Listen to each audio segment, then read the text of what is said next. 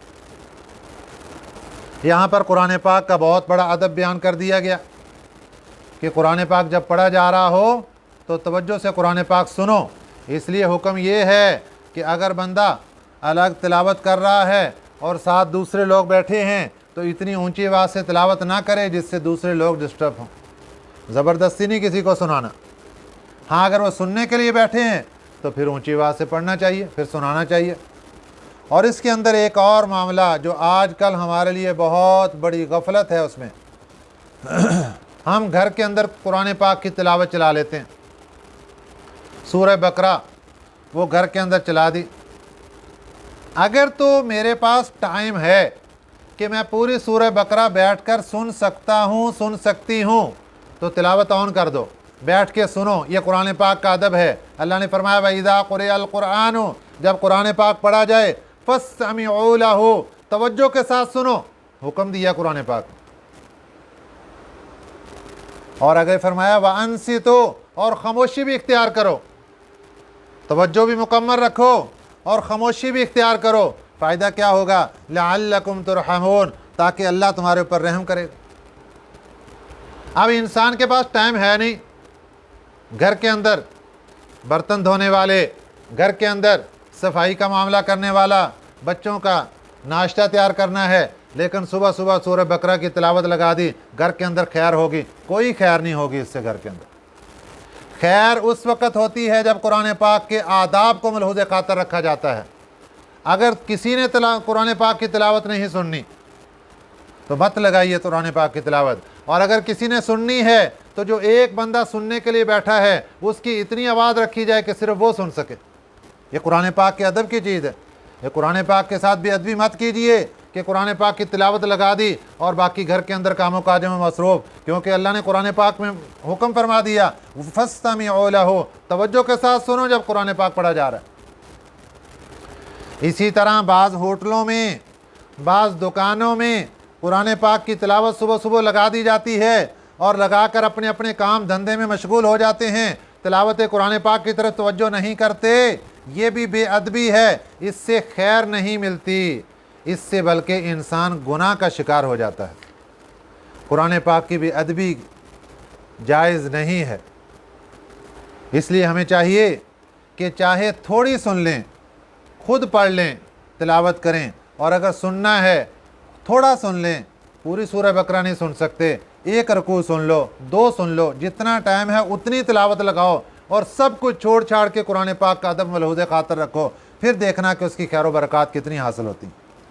وَاذْكُرْ رَبَّكَ، اور یاد کرو اپنے رب کو، فی نفسی کا، ذکر کرنے کا طریقہ بیان فرما دیا، اللہ کا ذکر کرنے کا طریقہ، تلاوت قرآن پاک کرنے کا طریقہ۔ وَاذْكُرْ رَبَّكَ، اور یاد کرو اپنے رب کو، فی نفسی کا، اپنے دل میں۔ ایک طریقہ یہ ہے کہ قرآن پاک کی تلاوت دل میں کرتے جاؤ، ذکر اللہ دل سے کرتے جاؤ۔ جب دل سے کریں گے تو زبان خود بخود اس کے اندر آئے گی۔ دوسرا طریقہ یہ ہے کہ زبان سے بھی ان الفاظ کا اظہار کیا جائے۔ اور تیسرا طریقہ یہ ہے کہ زبان سے تو پڑھ رہا ہے مگر دل جو ہے وہ متوجہ نہیں ہے۔ تینوں طریقوں سے ذکر اللہ ہو سکتا ہے، اجازت ہے، لیکن بہتر یہ ہے کہ انسان کا دل بھی متوجہ ہو اور انسان کی زبان بھی متوجہ ہو۔ اور ادب کیا ہوگا؟ وَاذْكُرْ رَبَّكَ، اور یاد کرو اپنے رب کو، فی نفسی کا، اپنے دل میں، تضرعاً، عاجزی کے ساتھ، وخیفتاً، اللہ کے خوف کے ساتھ۔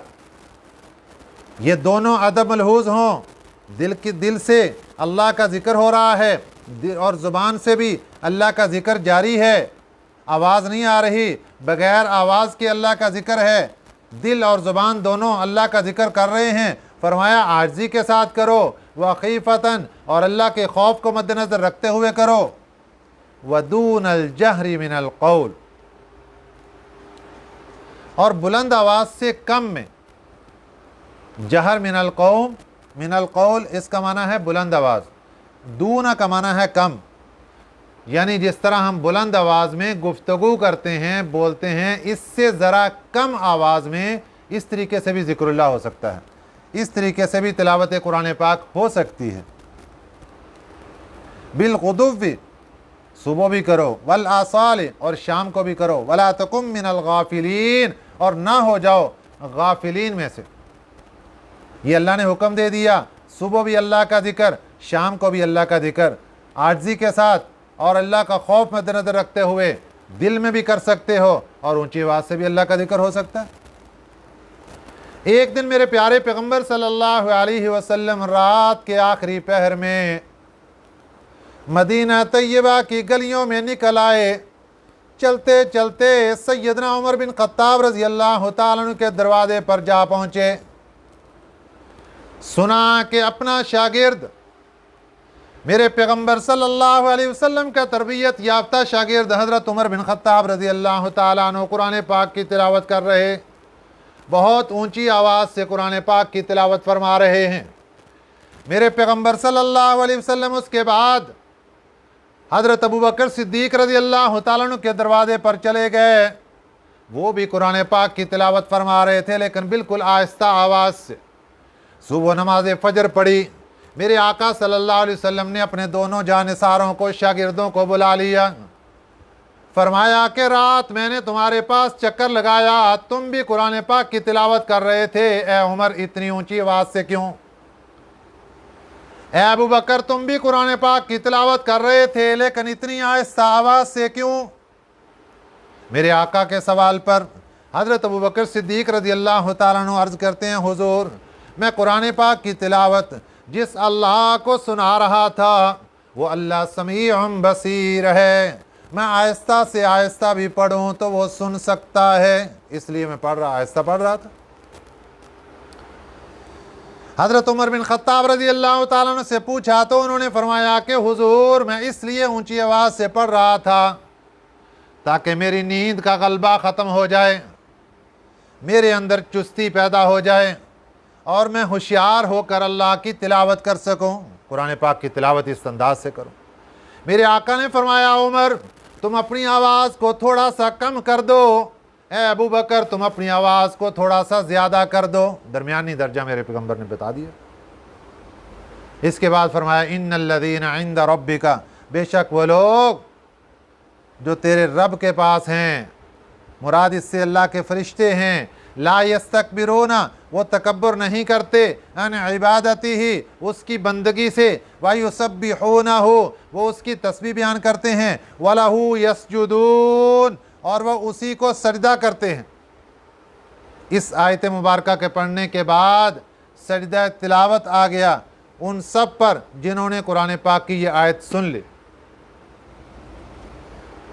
سجدہ تلاوت اس کا طریقہ یہ ہے کہ ابھی اگر وقت مل جائے تو ابھی ہی قرآن پاک سائڈ پہ رکھ کر بیٹھے بٹھائے اللہ اکبر کہہ کر قبلہ رخ، اللہ اکبر کہہ کر سجدے میں چلے جائیں گے، 3 تسبیحیں پڑھیں گے، پھر اللہ اکبر کہہ کر اٹھ جائیں گے، نہ کوئی سلام ہے نہ کچھ اور، بس سجدہ تلاوت ایک مکمل ہو گیا۔